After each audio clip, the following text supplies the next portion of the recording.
Every single night, millions of people rip open the same little blue bag and pour it straight into a bowl before the movie even starts.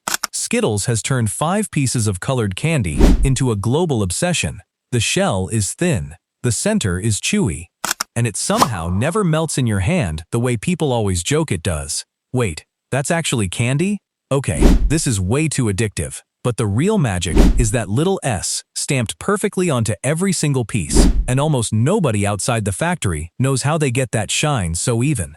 If you're curious how a copycat European candy turned into one of the best-selling treats on the planet, stick around, because we're going inside the factory floor.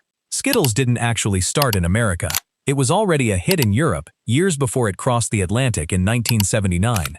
Kids who'd tried it on trips abroad came home asking their local candy store to order some in, and that word-of-mouth demand is what eventually built the first U.S. production line. Today, the brand sells in more than 65 countries, and a single factory can push out millions of pieces a day. That obsession with the outside of the candy is exactly why the floor runs the way it does. And it starts long before the candy ever gets its color. Every batch begins in a mixing room. Sugar, corn syrup, and fruit flavor concentrate go into massive steel kettles, and workers check the mixture constantly, because a batch that's even slightly too thin won't hold its shape later.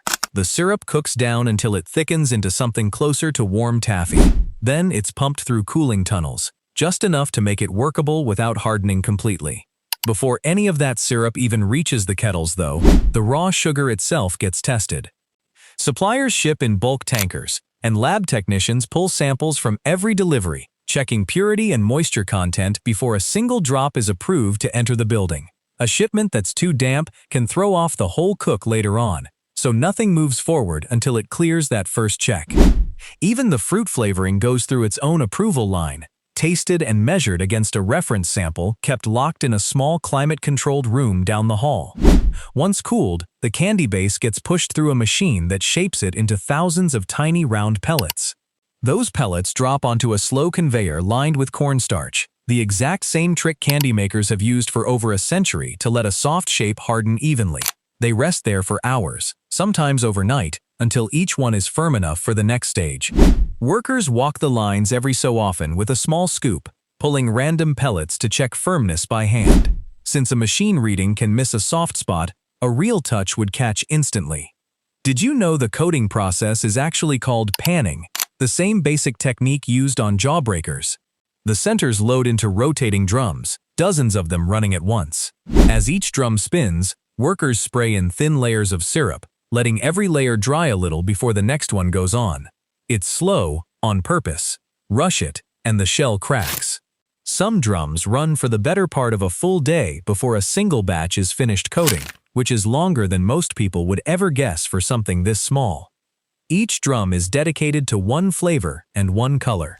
The dye goes straight into the syrup, so the color builds up in layers along with the shell itself. Quality staff pull samples all day, checking every shade against a reference chart under bright light. After enough coating passes, the drums switch to a final glossing solution. That's the glassy shine everyone recognizes on sight, and it's not just for looks, it's what keeps the pieces from sticking together in the bag.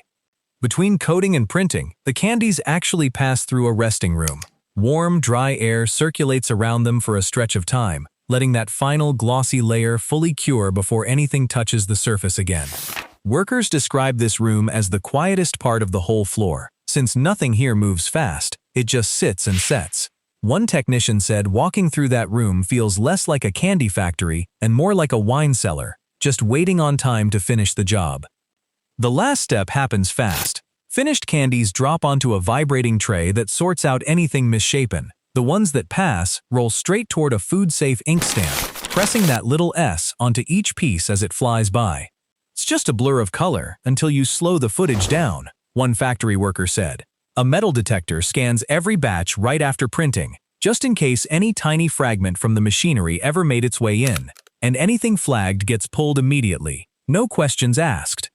From there, everything funnels into weighing machines, calibrated to portion out an exact gram count per bag, sealed by a heat press that runs hot enough to bond the wrapper shut, but fast enough not to melt anything inside.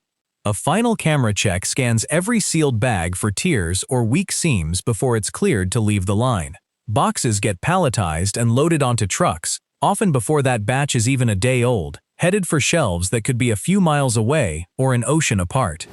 Speaking of candy, people can't stop eating straight from the container. There's a spread on the other side of the ocean that started as a wartime shortage fix and somehow became one of the most beloved jars in the world: Nutella. There's a jar of this stuff sitting in kitchens across more than 160 countries right now, and it mostly exists because chocolate used to be too expensive to use in large amounts. It's thicker than most spreads, nuttier than plain chocolate, and made in basically the same style since the 1940s. Today we're heading inside the factory that turns raw hazelnuts into that glossy brown spread. It started in a hazelnut-growing region of northern Italy, where a small bakery owner stretched scarce cocoa supplies by blending in local hazelnuts to make a solid chocolate loaf people could slice. That loaf got softer over the years, creamier, eventually spreadable enough to scoop straight out of a jar, which is exactly how most people still eat it, whether they admit it or not. So how does a jar that started as a shortage workaround end up on a line pushing out thousands of jars an hour? Let's follow it. Every batch starts with hazelnuts, and the factory is picky. Only a small percentage of the world's crop meets the size and oil content standard the recipe calls for. Trucks get weighed and sampled before anything enters the building, and any load that comes in cracked, moldy, or underweight gets rejected on the spot. No exceptions. The approved nuts move into massive roasting drums, tumbling slowly over dry heat, and that roast is timed to the minute. A few extra minutes turns the flavor bitter. A few minutes short leaves it flat. Technicians actually crack open a handful from every drumload and compare the color inside to a printed chart, since color tells them more about doneness than smell ever could. Right after roasting, the hazelnuts pass through a blanching stage. Rubber paddles rub the hot nuts against each other and against mesh screens, knocking loose that thin, papery skin without damaging the nut underneath. Any skin left behind would make the final spread taste bitter and look speckled instead of smooth. So this step gets checked visually batch by batch, with workers scanning trays under bright overhead lighting for any stray dark fleck. The roasted, skinned nuts get crushed into a smooth paste, releasing the natural hazelnut oil that gives the spread its texture. That paste waits in holding tanks to meet the second half of the flavor: finely milled cocoa. Cocoa, milk powder, sugar, and a touch of oil get measured out with real precision and fed into rotating mixing tanks. Paddle mixers churn it all together, slow enough to protect the oil, fast enough to fully blend everything in.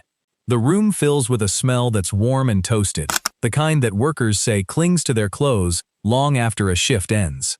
The goal isn't just to make a spread that tastes good once, one production worker put it. It's making sure jar 400,000 tastes exactly like jar 1. Quality staff run taste panels throughout the day, checking sweetness and texture against a strict target, because even a small shift in the hazelnut to cocoa ratio, and loyal customers notice. Once it passes, the blend runs through rollers to smooth out any grit. Then into a machine called a conche, which slowly kneads the mixture for hours, releasing any sharp flavors left behind. That's borrowed straight from traditional chocolate making, and it's the exact reason the spread feels silky instead of grainy on a spoon. Engineers keep watch on the conche's motor load throughout the process, since a mixture that thickens unexpectedly can strain the paddles if nobody catches it in time. After conching, the finished spread sits briefly in temperature-controlled tanks, cooled just enough to reach the exact thickness the filling line needs.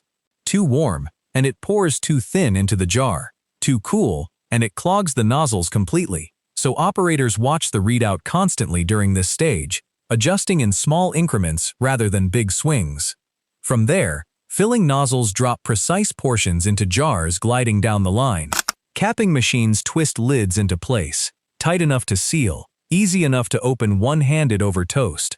Labels wrap around each jar almost too fast to follow, and a final weight check scale flags any jar that comes in even a gram outside the target range. The jars ship out, carrying a recipe that started as a way to stretch a little chocolate a long way.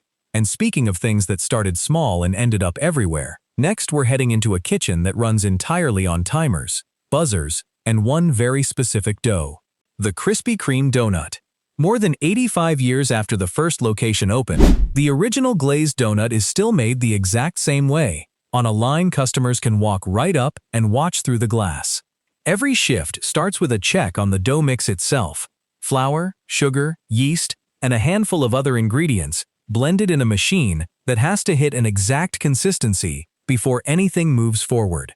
Bakers actually test the dough by feel, pressing a small piece between two fingers, because a texture that's off by even a little changes how the whole batch proofs later. Some longtime bakers say they can tell within seconds of touching it whether a batch is going to behave. A machine loads batches of that dough and drops soft rings of it onto a slow conveyor. That dough has to proof, meaning it needs time in a warm, humid chamber to rise, and the conveyor is built to carry each ring through that chamber at exactly the right speed, so it comes out puffed, not dense.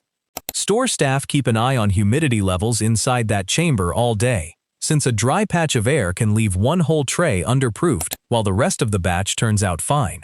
From the proofer, the donuts drop gently into a shallow trough of hot oil.